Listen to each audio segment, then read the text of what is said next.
Order. Resuming debate, the Honourable Member for Devonport. Mr. Speaker, I will be sharing my time with the member for Aurora Oak Ridges, Richmond Hill. Mr. Speaker, I want to thank all honourable members gathered here this evening to discuss yet another unfair trade action against an industry that deserves much better from our American neighbours. Mr. Speaker, the softwood lumber industry is one of Canada's largest employers and has been throughout our history. It is woven in the sinews of our nation and a source of pride for Canadians. Many of the thousands of jobs are challenging and involve tough work in remote places, but the work is rewarding and contributes to the strength of Canada's middle class. It is especially vital to Indigenous communities whose relationship to our forests dates back centuries. So it is disheartening for these workers and their communities to face increased duty rates as part of the continuing unfair and unwarranted U.S. trade action. Our government is deeply disappointed, and we have expressed our frustration to our American counterparts at the highest levels. I hope all members will work through inter-parliamentary forums and frankly use any and all contacts that we all have, whether it's through business or family or friendships, to make clear our position across the border. It is imperative that we take a Team Canada approach. Our shared message today is that these are unfair duties, that they are bad for workers on both sides of the border, and they have always led to higher U.S. housing construction costs, something that no economy in the world needs right now.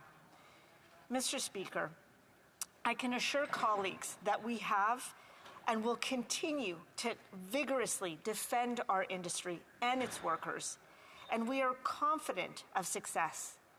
Why, Mr. Speaker? Because over decades, regardless of which party was in power, Canada has fought similar actions. These legal battles are expensive, lengthy, and painful for vulnerable communities. Yet trade tribunals have ruled consistently in our favor. While we are confident in our legal position, we must also do everything we can to help impacted communities. And our track record, Mr. Speaker, is strong. During the height of the 2017 dispute, our federal government launched a task force with our provincial colleagues right across the country to consult on ways to defend the industry and its workers and their respective communities as well. We followed that up with $867 million in the $867 million Softwood Lumber Action Plan. It included market and product diversification initiatives and programs to assist affected workers.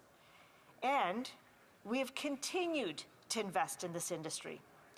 In 2019, we have renewed the forest sector competitiveness programs, an investment of $251 million over 3 years. These programs support market access and encourage innovation in order to create new opportunities for the sector. And we've had numerous success stories, including many that have also advanced our federal government's robust plan to reach our 2030 and 2050 climate goals. We're seeing tall buildings go up in BC and Quebec, built principally from wood fiber rather than steel and cement. Car part components made of wood are also making vehicles lighter and more fuel efficient. We believe Canada can capitalize on an emerging global bioeconomy expected to reach $5 trillion annually by the end of the decade. We've also made major investments to confront infestations of the mountain pine beetle, the spruce budworm, and the emerald ash borer.